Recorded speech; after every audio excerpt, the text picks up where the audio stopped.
You know how in a lot of JRPGs the final boss is not actually the strongest one? It's some obscure hidden bozo that you need to do hours of optional side quests for in order to even access. Well, Wildcard's version of that is the dragon, except it's very much not optional. Don't get me wrong, the Overseer is powerful, but not for the same reasons, because this boss is a straight up menace. Not only are the caves to get its artifacts the most deadly in the game, it also lives in an arena that boils you alive during the encounter, whilst featuring a damage over time fire breath that fries you and your creatures beyond well done solidly into congratulations territory. All that's to say, participating is a challenge, winning, yeah, that's masochism. To even be allowed a chance at this encounter, me and the boys needed to make something drastic happen. It's day 86 on our 100 days to beat this map, and we still needed to raise an army, farm a ton of resources, and get some blueprints for new equipment just to stand a chance. It's not looking good for us. But that's alright, because with our powers combined, we can make this happen. While I was taking care of breathing, imprinting, and leveling up our Therizino army, Echo went out to tame another Leopleurodon for its loot enhancing buff. Birdie and Brandon meanwhile got the easiest job, simply fly to the mountains with our Anki in a cryopod to get some obsidian and metal. There was absolutely no way they could possibly mess that up. Are you ready for this? Watch. I forgot how to use this. Hold on. God help, how do I use this again? I think Cliff sent the wrong person for the job. Nothing like struggling to use a cryopod. Brandon had no problem using the glorified Pokeballs, so much so that he wanted to prove it by using it twice, giving our Anki cryosickness. What a hero. Also, as it turned out, Birdie had unbound his left click by accident because for some reason he's running Linux. Naturally, Echo had no trouble finding another Leopleurodon because A, he's extremely lucky, and B, they literally spawn the same location every time. As for me, yeah, I was stressing a lot about getting this army up and ready before we hit day 100. But that army wouldn't be useful if we never got the artifacts to start the fight. Using the Leopleurodon buff, we split up to get our hands on as many loot drops as possible, hoping for a Therizino saddle blueprint as well as some weapon and armor blueprints. Anyway, I don't mean to bore you with a montage of us opening loot drops on repeat, so let's fast forward a couple days to take a look at what we got. Send an aloe saddle, Mastercraft Ichi, 1,000 armor riot boots? Yup. Yoinky? Look in the smithy, there's a few things. Oh, let me just check. Yeah, look in the smithy. There's a few blueprints in here. 400% Ascendant crossbow. Yeah. Honestly, not that expensive either. We have that. It's really affordable. Yeah. I'm gonna make 4 of these. Yeah, What the hell? Please, go for it. I didn't want to make one just in case, but... Yeah, I'm gonna crafting stat dump, so Good haul, right? that was insane. Good job, birds. I can't believe the day came that I told Birdie he did a good job. Using our industrial grinder, I turned everything we didn't need into raw materials before using a mind wipe potion to put every single one of my skill points into crafting skill. And gamers, the gear that I produced with these blueprints was absolutely game changing. We had boatloads of chitin just laying around from our Brute Mother boss fight, so I could make a ton of very good chitin armor for all of us. Not to mention these absolutely busted crossbows that barely cost anything to make despite being Ascendant. Speaking of Ascendant blueprints, we also had one for a primitive shotgun, which we universally agreed to create at the cost of the vast majority of our remaining resources. And it came out with over 500% damage. That sounds like a lot, right? Well, as it turned out, the crossbow was still better. Anyway, now that we had our equipment sorted out, we packed up a couple of our boss T-Rexes to begin our caving expedition. It's day 89 and the 4 of us have never been this locked and loaded before. God, we look like Power Rangers, don't we? Well, it was Mighty Morphin Fly-in time, because 2 of the 3 remaining caves we needed are in the snow biome. If you recall, Echo and I had already retrieved one of the artifacts from the hard underwater cave in the last episode. And just like the underwater caves, the snow caves are categorized as easy and hard respectively, meaning obviously we decided to go for the easy one first. The entrance was not very difficult to find, and just like its description would suggest, this did feel pretty easy considering that we didn't run into anything dangerous. But only because we didn't run into anything doesn't mean we wouldn't fall into it. Oh no, I keep hearing stuff, but I don't see anything. There's no... Why did I just see your 500,000 damage? There's no sure you just did that, Brandon. You see spikes down there and you jump down? You deserve to die! Needless to say that I was pretty upset about him turbo-inting his entire kit 5 minutes into the first cave that we just spent days crafting. So obviously, we were desperate to get it back. Okay, guys, try not to body block him. You said it doesn't work. Brandon, stop. Brandon, you have all of his shit on you. Okay, if even Echo the movement god could not retrieve it, it was most definitely lost. The three of us continued making slow and steady progress deeper into the cave, taking out bits and bobs of creatures here and there, while Brandon continued to try and find a way to get his stuff back. This cave was definitely too small to bring pretty much any of our tames, but even without them, I was constantly afraid of accidentally shooting my teammates. Thankfully, we had the gear to survive these tribulations, or most of them, anyway. Hey, can you jump in this water and see what happens?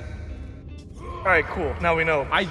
I can't believe this kills you. I guess there were benefits to one of us having nothing to lose, though all of us had everything to gain because eventually we found the artifact. It was down in a little cave area that you couldn't leave without a grapple, so Echo tossed me the artifact to bring it to safety. Now we always like to have a spare artifact for decorational purposes, or in case we lose the boss fight and have to do it again. But because of the inherent danger of 500,000 damage, and in this case innate ability to eat my RTX 4090 alive, Echo told Birdie and me to get out whilst he waited for it to respawn. At that point, I was ready to leave. We had everything we came here for after all, except that Brandon firmly disagreed. Guys, I'm so close. I'm in this hole. I'm so close to the stuff. So you're saying you could try pick it up?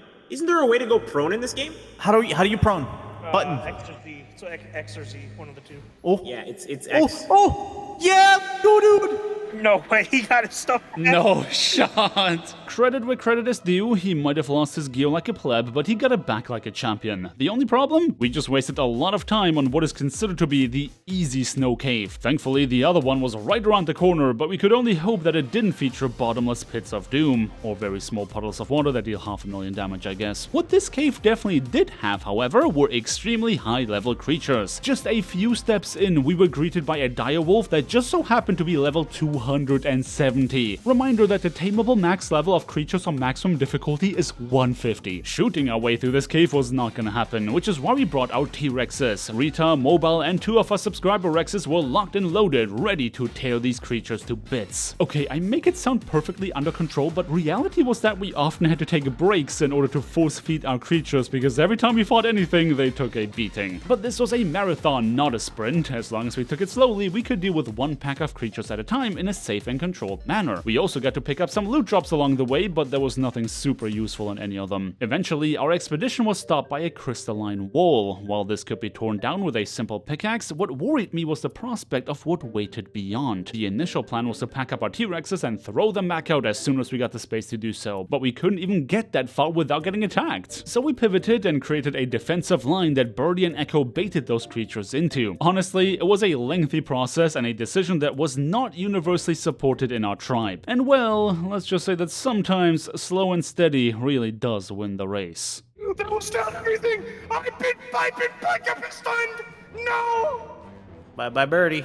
Okay, guys, I'm just gonna YOLO it and put the rest Rex down. Obviously, that was a horrible idea. Following Birdie's demise, Echo also got stunned by Perlavia just after he summoned his Rex, which resulted in another completely avoidable death and a T-Rex that, on their own, could not survive. It was just Brandon and me now. Well, Brandon, me, and Clyde. Oh, you have an otter. When did you get that? A while ago, his name's Clyde. Do you like him? Yeah. You can get emotes for as little as $4.99 if you subscribe on Twitch or on YouTube.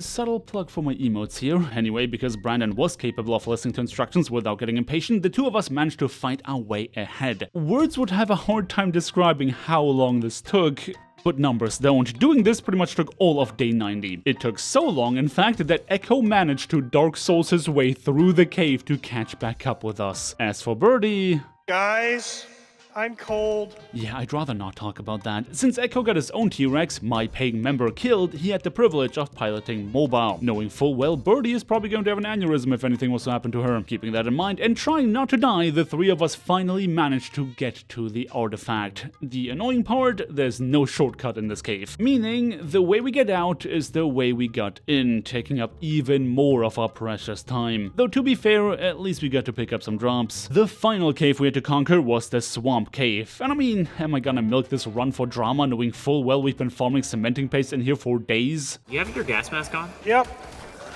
Very cool. Remember there. Meganora.